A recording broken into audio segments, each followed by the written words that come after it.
မင်္ဂလာပါကျွန်မကတော့မှုဝင်ချပါ BMC ဖုန်းရဲ့တဲ့တွေကိုဒီတစ်ပတ်မှာတင်ဆက်ပေးသွားမှာဖြစ်ပါတယ် BMC ဖုန်းတွေကတော့74 Media ရွှေပြည်မြေ News Agency မဲခေါင် News ဇလန် Mandalay Free Press မြေလက်အတန် Western News AR တိုင်းနဲ့ဒေသရင်းနိုင်တိုင်းတို့ဖြစ်ကြပါတယ်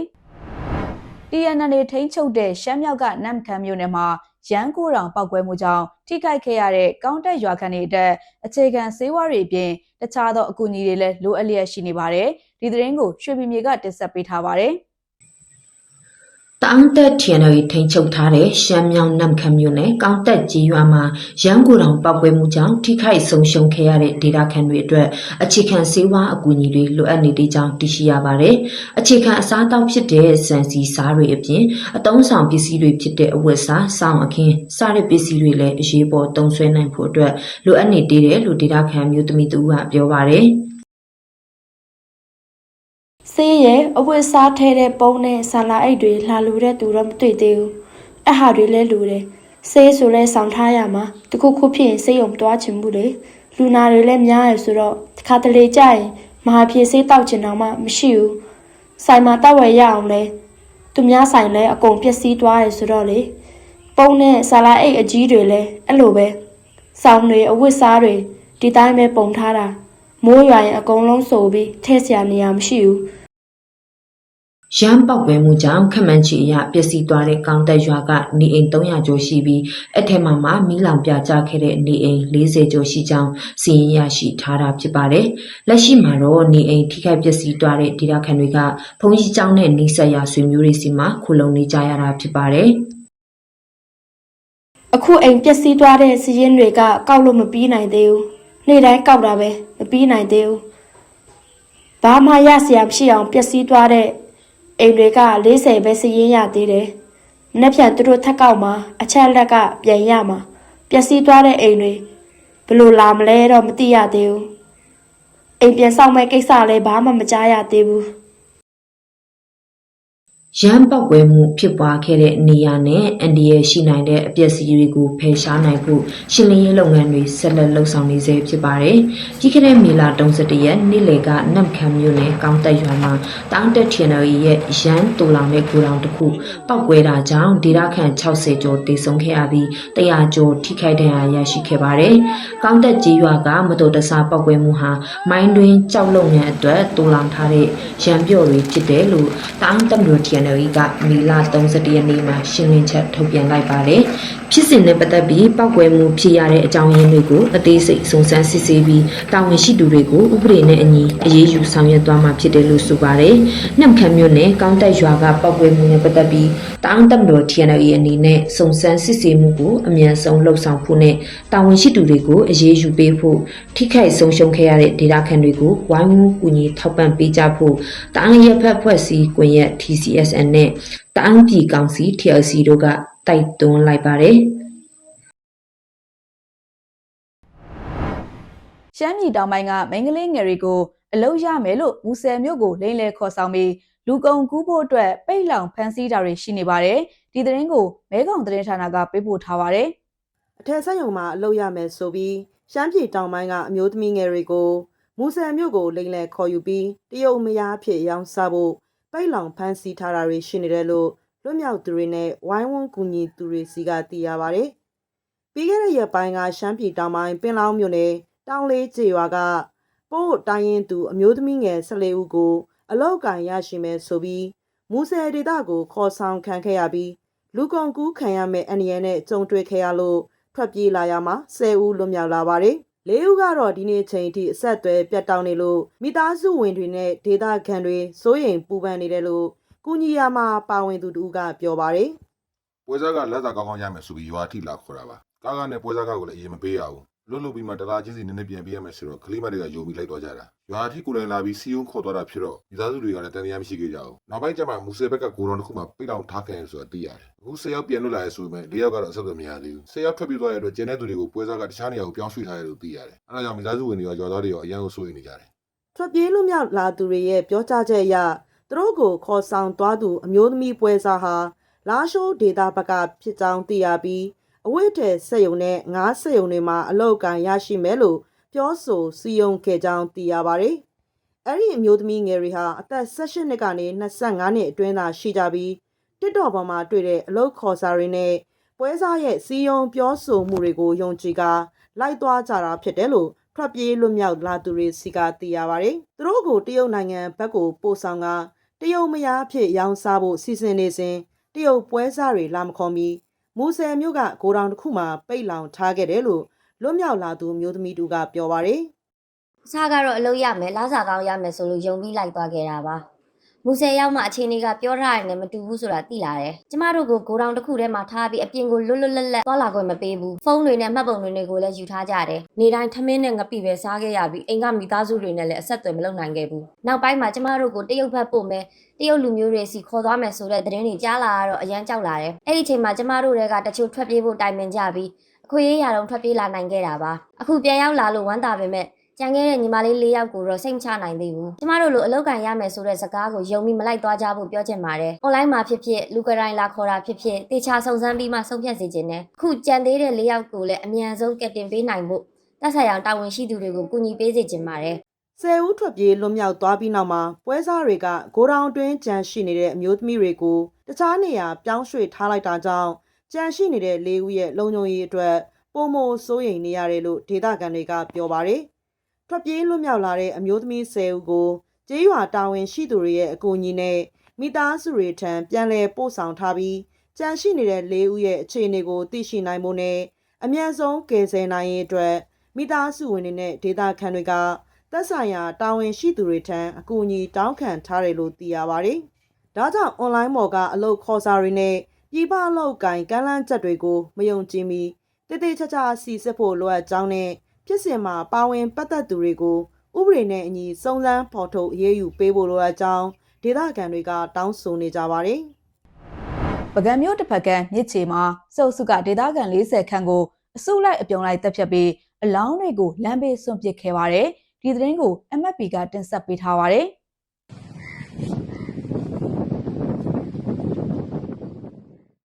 ပကံညောင်းတပကံမြစ်ချေနယ်မှာတလာနီးပါးကြာစကြောင်းထိုးမိရှို့တဲ့စုပ်စုတပ်ဖြတ်ထားတဲ့ဒေသခံပြည်သူအလောင်း24လောင်းကိုပုတ်ပွားနေတဲ့အနေအထားနဲ့တွေ့ရှိခဲ့ပြီးပျောက်ဆုံးနေသူတွေလည်းရှိပြီးတော့အနည်းဆုံးပြည်သူအယောက်40ထက်မနည်းတပ်ဖြတ်ခံထားရတယ်လို့ဒေသခံသတင်းမြစ်တွေက MFP ကိုပြောပါတယ်။မေလ10ကစပြီးတော့ပကံညောင်းတဖက်ကံကပခုတ်ကူနဲ့မြစ်ချေဒေသကိုစုပ်စုကခံမှန်းအင်အား900ခန့်နဲ့တလာနီးပါးကြာစကြောင်းထိုးမိရှို့ကရွာစင်ပတ်မွေတပ်ဖြတ်ခဲ့ရကြောင်းဆွဲကြီးကျွော်မှာပုတ်ပွားနေတဲ့ပြည်သူအလောင်း73လောင်းနဲ့မြစ်ချေမြို့ပေါ်တွေမှာလည်းအလောင်းတွေတွေ့ရှိထားတယ်လို့ဒေသခံတအုပ်ကပြောပါတယ်။မြစ်ချေမြို့ဆွဲကြီးမှာကမိမတွေတယောက်ကိုဒုထောက်ရက်နဲ့ပေါ့ခေါင်းမှောက်ရဲ့ပြက်တက်တာမျိုးတော့တယောက်တွေ့ခဲ့ရတယ်ပေါ့။အဲ့မိမတွေအနေနဲ့လဲသူ့ဘောဘယ်လိုပြောရမလဲလူသားမဆန်နာဘူးပေါ့ဗျာ။ပြီးတော့နောက်တဲ့လင်မယား2ယောက်ဦးတုံးလုံးကျွန်းနဲ့တွေ့ခဲ့ရတယ်သူတို့ပြင်းသွားရင်းနဲ့ပြောခဲ့တာတော့သူတို့ဘေးနားလူကတော့ရွှေတုပ်ပါတယ်တဲ့သူရွှေတုပ်ပါတာရွှေရလည်းအနည်းဆုံးတော့တပိတ်တာဝန်းကျင်လောက်ရှိမယ်လို့ပြောတယ်အဲ့တော့မြင်ခဲ့ရတဲ့ဘေးနားအတန်းကတော့တပားကတော့သူတို့လူရက်မှုတောင်ဖြစ်တယ်အဲ့နာအချင်းချင်းကိုပြီးတော့အဲ့ဒီဘက်ကခွေးတွေကပကံညောင်ဘက်ကလို့ပြောတယ်ကျွန်တော်တို့မြင်တော့လူကြီးကဖောင်းပြီးတော့စီရီပြန်နေရဆိုတော့ဓာထိုးရတွေတော့မတွေ့တော့ဘူးဗျာရက်ကလည်းအနည်းဆုံးတစ်ပတ်လောက်ကြာသွားတာကိုကြာသွားဆိုစစ်ကြောင်းကလည်းအိုင်နာပတ်ဝန်းကျင်မှာကိုတစ်ပတ်10ရက်အနည်းဆုံးနေသွားတာကိုစုပ်စုကပခုတ်ကူမျိုးနဲ့ညောင်မျိုးအထိုင်တက်တွေအပြင်ပြူစောတိတွေပူပေါင်းထားတဲ့စစ်ကြောင်းတွေပါမြစ်ချေနယ်ကိုစစ်ကြောင်းတို့တပ်ဖြတ်နေတာဖြစ်ပြီးတော့ဇွန်လ2ရက်နေ့မှာတော့မြစ်ချေမြို့ပေါ်ကနေစုတ်ခွာသွားတယ်လို့ဆိုပါတယ်။အဲ့ဒီစုပ်စုစစ်ကြောင်းကဒေသခံပြည်သူတွေကိုတွေ့ရနေရမှာတင်တပ်ဖြတ်ခဲ့ကြတာဖြစ်ပြီးတော့ကလေးသက်ငယ်တွေနဲ့တက်ကြီးရွယ်အဖိုးအဖွားတွေကိုလည်းမီးရှို့တပ်ဖြတ်မြေမြုပ်တာတွေလုပ်ခဲ့တဲ့အတွက်မြစ်ချေနယ်မှာ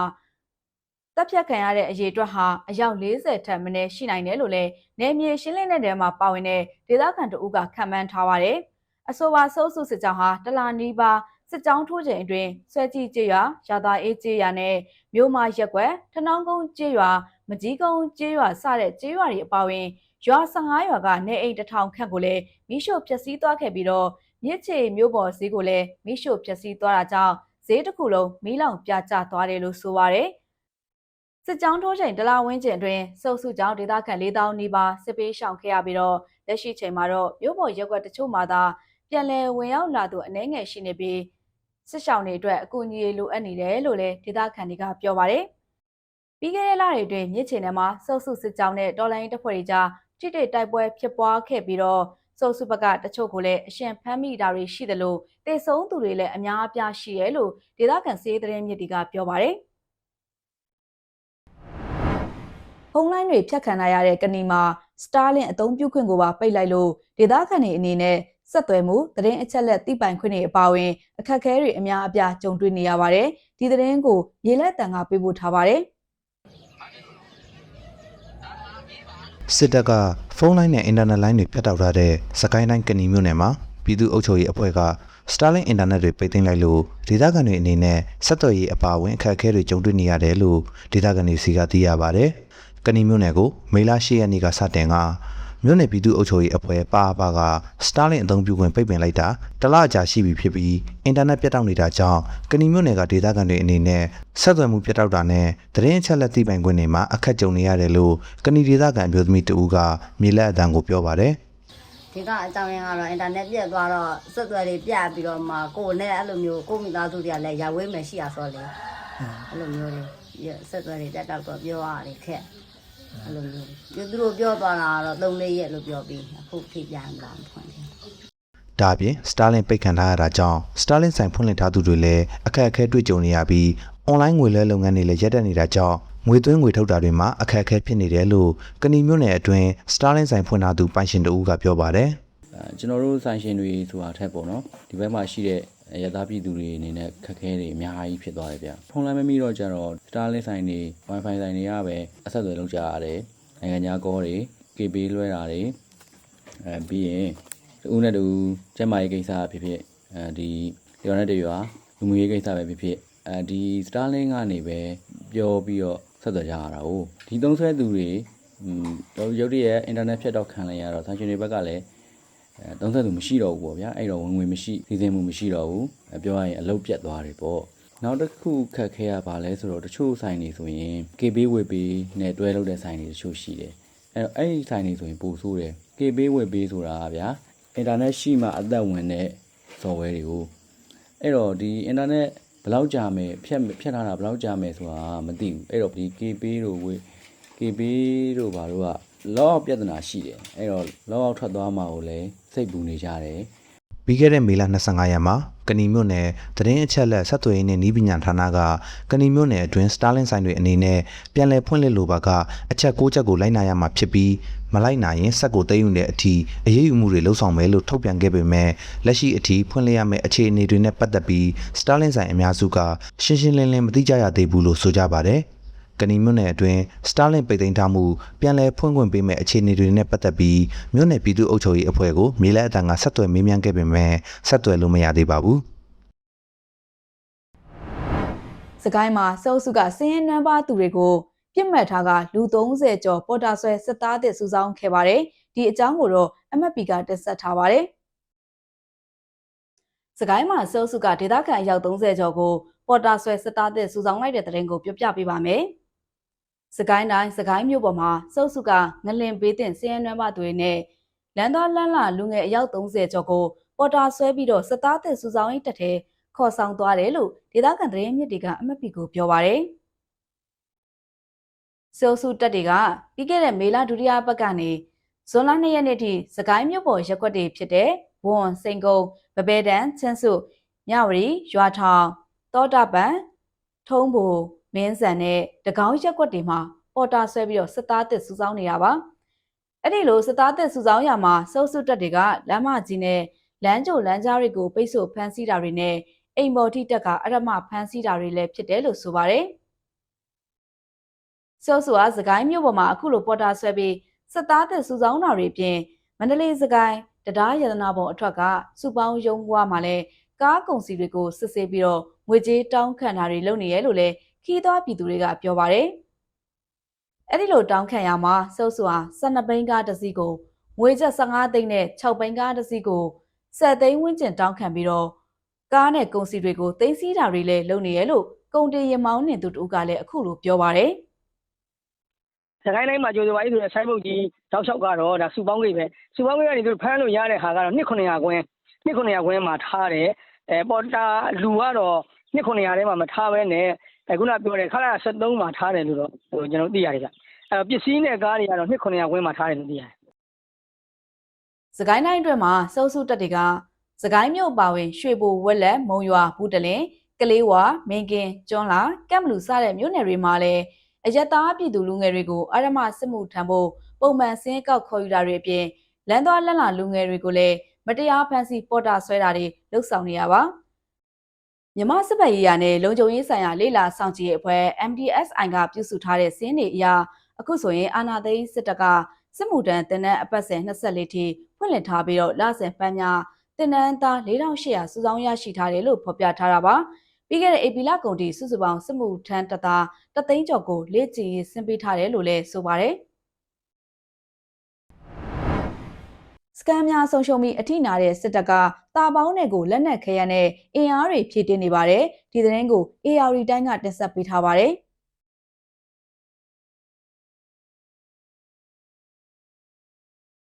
စကိုင်းတွေဆုံးရှုံးပြီးထိနာနေတဲ့စစ်တပ်ကတာပေါင်းတွေကိုလက်နက်ခဲယမ်းနဲ့အင်အားတွေဖြည့်တင်းနေတယ်လို့သိရပါတယ်။စစ်တောင်ကြီးကျေးရွာကိုဇွန်လ4ရက်နေ့ကစစ်သုံးကားကြီး15ကြီးပါရင်နဲ့လက်နက်ခဲယမ်းတွေတည်ဆောင်ပြီးစစ်ကြောင်းတက်ဖြန့်ထားတဲ့ဖျားကြီးဘက်ကိုသွားတယ်လို့ဒေသခံသတင်းရင်းမြစ်တွေစီကသိရပါတယ်။စစ်တောင်ကြီးကိုခရမ်းတွေပါတဲ့ကား2စီးပါဝင်ကား6စီးအရင်ရောက်လာတယ်။နောက်ထပ်ပို့လာတဲ့ဆို15စီးပေါ့ရေကြီးလို့ပြောပြီးခေါ်လာပုံရတယ်။ကားပေါ်ပါတဲ့သူတွေကရေကြီးဘယ်ဘက်မှာလဲလို့မေးနေတာကြားရတယ်။တောဘက်ကိုဆက်တက်မဲ့လက္ခဏာရှိတယ်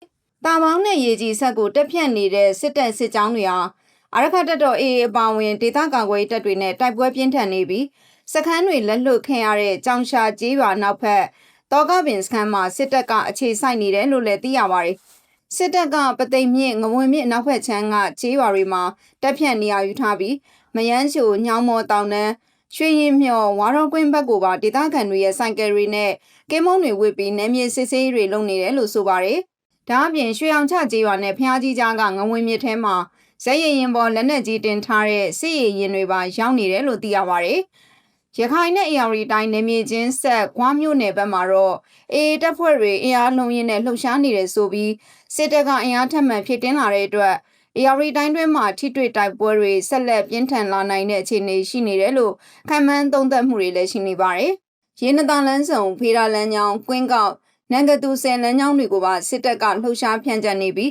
ရခိုင်တောင်ပိုင်းလမ်းပေါက်ကိုအလုံးစုံပိတ်ဆို့နိုင်ဖို့ပြင်ဆင်နေတာဖြစ်ပါတယ်။တိုက်ပွဲပြင်းထန်နေတာနဲ့အတူထိခိုက်ဒဏ်ရာပြင်းထန်တဲ့စစ်သားတွေကိုအနောက်တောင်တိုင်းစစ်ဌာနချုပ်ကစစ်မြေပြင်စေးတံရင်မဆရလေးကိုပို့ပြီးကုသနေရတာဖြစ်ပါတယ်။ပြည်သူစစ်မှုထမ်းတွေကိုတော့ထောက်ပံ့ငွေတွေဖြတ်တောက်သလိုနိုင်ရရချိန်မှာလည်းစေကုသခွင့်အတွက်ခွဲခြားဆက်ဆံခံရတယ်လို့သိရပါတယ်။ရှေ့တန်းမှာဒီဒဏ်ရာရတဲ့အရာရှိတွေကိုတော့ဒီမြို့ပေါ်ကစေယုံကြီးတွေမှာဒီတေချာတက်ရောက်ပြီးတော့ကုသပေးပေမဲ့ပြည်သူစစ်တွေကြတော့စစ်ကုသပေးတဲ့နေရာမှာဒီအစင်တန်းခွဲခြားခံရတာတွေရှိပါတယ်ဗျတိုက်ပွဲအတွင်းတန်ရရလို့ဒီစစ်ကုသပေးရင်တော့မှပဲသူတို့အတွက်ဒီစေဝါမပါဘူးဆိုပြီးတော့ညှင်းဆန်တာတွေလည်းရှိပါတယ်ဗျပသိမ်တာပေါင်းနဲ့လေးမျက်နှာပန်းတော်ကြီးဘက်ကတိုက်ပွဲတွေကြောင့်ထိခိုက်ဒဏ်ရာရထားပြီးစေဝါကုသခွင့်မရတဲ့ပြည်သူစစ်အများများရှိနေတယ်လို့သိရပါတယ်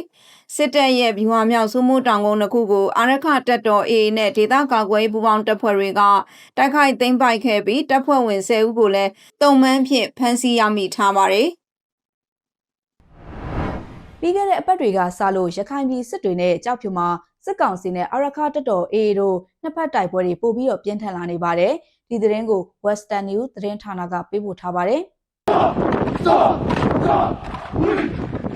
ရခိုင်ပြည်နယ်စစ်တွေမျိုးအနီးမှာစစ်ကောင်စီတပ်နဲ့အာရခတပ်တော် AA တို့အကြားဖြစ်ပွားနေတဲ့တိုက်ပွဲတွေဟာတပတ်ကျော်ကြာတဲ့အထိဆက်လက်ပြင်းထန်နေဆဲဖြစ်ပါတယ်။နှစ်ဖက်စလုံးကလက်နက်ကြီးတွေနဲ့အပြန်အလှန်ပစ်ခတ်နေကြတဲ့အပြင်စစ်ကောင်စီဘက်ကလေကြောင်းပစ်ကူတွေပါအသုံးပြုတိုက်ခိုက်နေတယ်လို့ဒေသခံတွေနဲ့စစ်ရေးသတင်းရင်းမြစ်တွေကပြောပါတယ်။ AA ဘက်ကစစ်တွေခြေဆိုင်ရွှေမင်းငံခြေတပ်စခန်းနဲ့ဒါကဆစစ်ဌာနချုပ်တို့ကိုလက်နက်ကြီးတွေနဲ့ပစ်ခတ်နေသလိုစစ်ကောင်စီဘက်ကလည်းပုံနာကျွန်းနဲ့ရသေးတောင်မြို့နယ်ထဲကကျေးရွာတွေကို ကင်းထောက်ဒရုန်းတွေလေကြောင်းတွေနဲ့ပြန်လည်တိုက်ခိုက်နေတာပါ အခုရက်ပိုင်းမှာစစ်တွေမျိုးအနီးနှစ်ဖက်တိုက်ပွဲတွေပြင်းထန်ဖြစ်ပွားနေပါတယ်။ AA ကလည်းစစ်တွေအခြေစိုက်ရွှေမင်းကန်ရေတပ်စခန်းကိုလက်နက်ကြီးတွေနဲ့ပစ်နေတယ်။ပြီးတော့ဒေသကွက်ကွက်မှုစစ်တပ်နာကျော်ဒကာဆာနဲ့ပါတလိုက်တပ်ရင်းတွေကိုလည်းလက်နက်ကြီးတွေနဲ့ AA ကနေပစ်ခတ်နေပါတယ်။စစ်တပ်ဘက်ကလည်းဒရုန်းတွေနဲ့ရောလေယာဉ်တွေနဲ့ပါပုံနှံကျွန်းဖက်ကိုပစ်ခတ်နေတယ်။အခုလိုပစ်နေတာကတော့အခုဆိုရင်နှစ်ပတ်ကျော်လောက်ရှိပါပြီ။လက်နက်ကြီးအတန်တွေနှစ်ဖက်လုံးကပိုပြီးတော့ကျေလွန်လာပါတယ်စစ်တွေမြို့ခံတွေကတော့အရင်ကထက်ပိုပြီးတော့စိုးရိမ်မှုတွေမြင့်တက်နေပါတယ်အပြင်တော့တိတ်မထွက်ရေးကြတော့ပါဘူး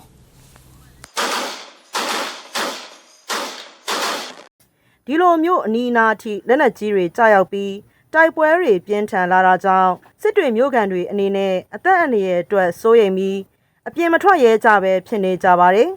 လက်ရှိမှာတော့စစ်ကောင်စီဘက်ကစစ်တွေမြို့ကိုအေးမဝင်နိုင်အောင်ကမ်းနားလန်းနဲ့ပွိုင်ကန်းကျေတစ်ချောင်းမှာချန်စီယိုတွေတိုးချဲ့ကာရန်ပြီးခန့်စစ်အခိုင်မာပြင်ဆင်ထားပါတယ်ဟုတ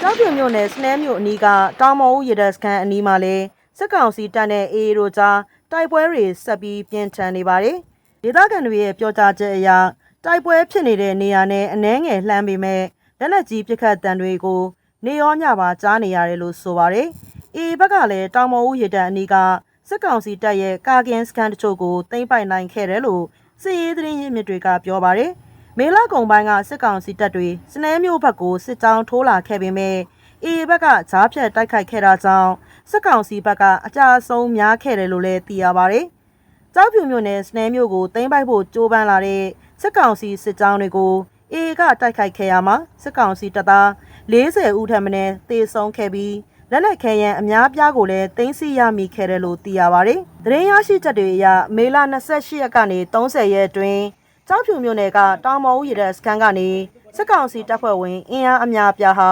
စနဲမြို့ကိုသိမ်းပိုက်ဖို့ကမ်းတက်ထိုးစစ်ဆင်လာခဲ့တာပါ။အဲ့ဒီစစ်ကြောင်းတွေဟာလေကြောင်းပစ်ကူတွေအပြင်ပင်လယ်ပြင်ထဲမှာရှိတဲ့စစ်သင်္ဘောတွေကပစ်ကူတွေရယူပြီးစစ်စင်ရေးဆောင်ရွက်ခဲ့တာဖြစ်တယ်လို့ဆိုပါတယ်။စစ်ကောင်စီဘက်ကတပ်မ11လက်အောက်ခံခမာယ112ခမာယ113နဲ့ခမာယ119တပ်ရင်းတွေကတပ်ဖွဲ့ဝင်400ကျော်ပါဝင်ခဲ့ပြီးကြီးရီလေပူပေါင်းစစ်စင်ရေးနဲ့ကြောက်ဖြူစနဲမျိုးကိုထိုးစစ်ဆင်လာခဲ့တာဖြစ်ပါတယ်။ဒါပေမဲ့အေးတပ်ဖွဲ့ဝင်တွေကခုခံစစ်နဲ့တံမြန်ထိုးစစ်တွေကိုနေပြူဟာကြကြဆောင်ရွက်နိုင်ခဲ့တာကြောင့်စစ်ကောင်စီဘက်ကတပ်သား40ဦးထပ်မံသေဆုံးခဲ့ပြီးလက်နက်ခဲယမ်းအများပြားလဲဆုံးရှုံးခဲ့ရတယ်လို့စစ်ရေးသတင်းရင်းမြစ်တွေကပြောပါတယ်။လက်ရှိမှာတောင်မော်ဦးရေတပ်စခန်းနဲ့စနဲမြို့ကြားတိုက်ပွဲတွေနေ့စဉ်ပြင်းထန်နေဆဲဖြစ်ပြီးစစ်ကောင်စီတပ်တွေဟာရှေ့ဆက်မတိုးနိုင်ပဲရေတပ်စခန်းဘက်ကိုပြန်လည်ဆုတ်ခွာနေရတယ်လို့လည်းကြောက်ဖြူဒေသစစ်ရေးသတင်းရင်းမြစ်တွေကဆိုထားပါတယ်။တိုက်ပွဲတွေပြင်းထန်လာနေတဲ့အချိန်မှာစစ်ကောင်စီဟ